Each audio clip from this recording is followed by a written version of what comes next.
One problem that I often run into is I get bored of songs pretty quick. So sitting down and trying to learn a sheet for a couple weeks or even longer is not that fun to me. So one thing that helps me a lot is instead to watch the song being played by somebody else and try to remember common patterns that are in the song and then try to approximate the song after I see somebody play it. And it's I guess it's, in a way, it's kind of using your ear a little bit by you have to remember the song, how it sounds. Definitely you can't play a song back that you can't at least hum in your head. I found that was actually harder than I thought it was after hearing a song I liked for one time, and I say, hey, let me try to sound out that song. I was like, well, how does it go again? But what you can do is, if at least you're at that point where you can hum a song in your head, and if you've seen somebody play it, then you can remember some common patterns and chord progressions. So one song that I saw the other day was this one called Earth Prelude by Einaudi, and the main chord progression, he started out with basically two ideas, is going from E minor, it's in the key of C, so E minor to C. Actually, no, it's not in the key of C, it's in the key of G. E minor to C major, and he just alternated back and forth between those, and he used a left hand pattern.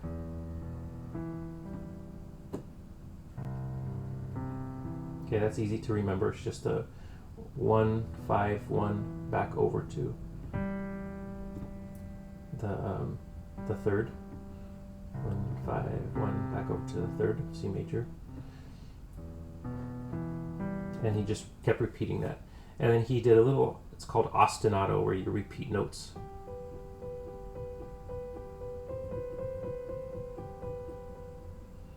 And then you just add that in. So you do need some hand independence. You need to, an absolute beginner might not be able to play this, but if you have some hand independence, if you worked on it at least a little bit, you kind of, to every other beat, you go, oh, sorry, I need to be on E minor.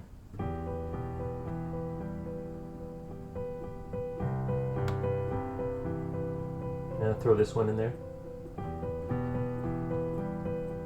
I don't even remember if that's exactly how it goes, but it sounds kind of like what I remember. So basically I'm just approximating it. And then just, you're kind of using a combination of your ear and improvisation, filling in the gaps, sort of like in the movie Jurassic Park when they filled in the gaps of the DNA with the frog DNA. You're kind of doing that, just putting in, it might not be exactly how it goes, but if it sounds good and it's close enough, then it's a way of substituting, learning that song, the whole song, if you're like me and get bored of songs quickly.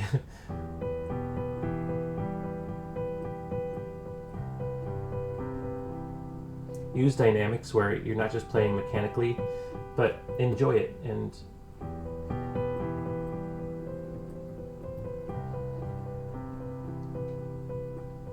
okay, so that's one part that I remember. Then another part was he switched over to the chord progression 1 5 6 4 in G, so which is G major, D major, E minor, C major. And for this part, he did a couple of things. He did a little bit of improvisation, or not improvisation, a little bit of just single note melody. It's something like this.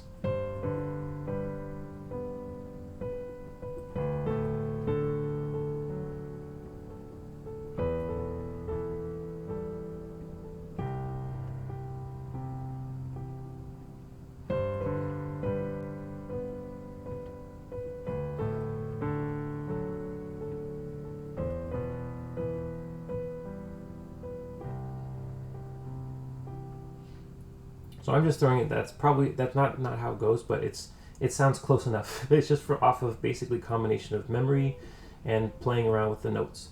And there's a couple of rules you can do when you're improvising, which is generally the main notes that you use are in the chord of the one that you're playing. So when I'm doing my G major, Um, I'm mostly hitting the B because that's in the G major chord. Then when I go to D major, that's why it sounds better than if you did something like this.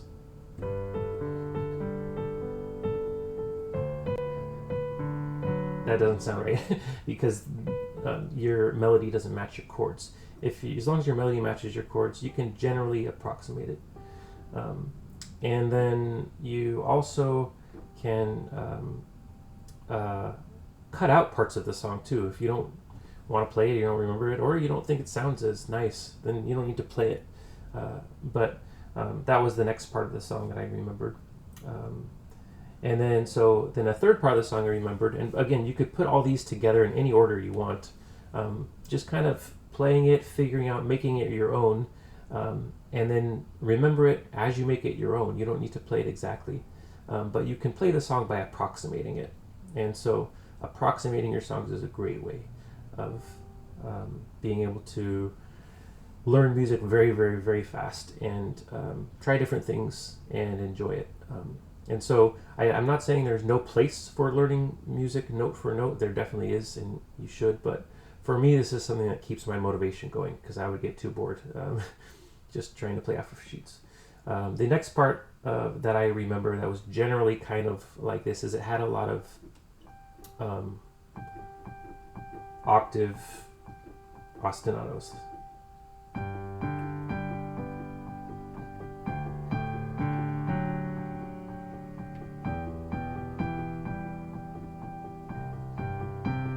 You can start changing it up a bit, like this.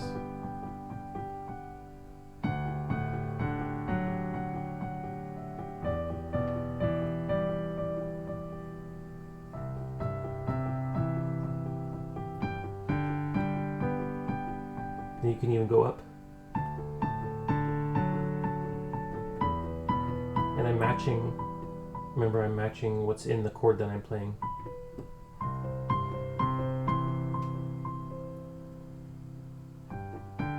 G will match almost everything because we're in the key of G.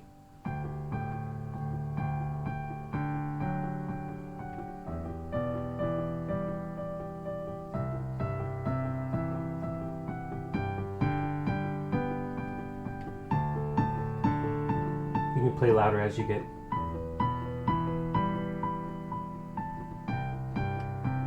You can play louder as you get more intense. You can keep it gentle.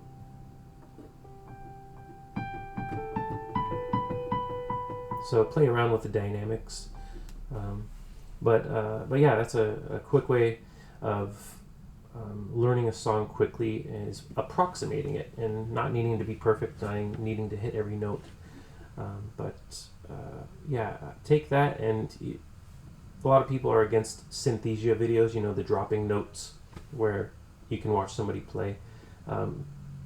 If you want to learn songs like that, watch other people play. You need to know the key they're in, so you kind of have to be able to say, well, what key is there in? It's a combination of different things. There's different ways to figure out what key somebody's on, but basically what I do is this combination of where do they end phrases and the song, both on left and right hand, watch those, and what black notes do they hit, what if there's only one black note they hit. If there's no black notes, it's easy, key of C.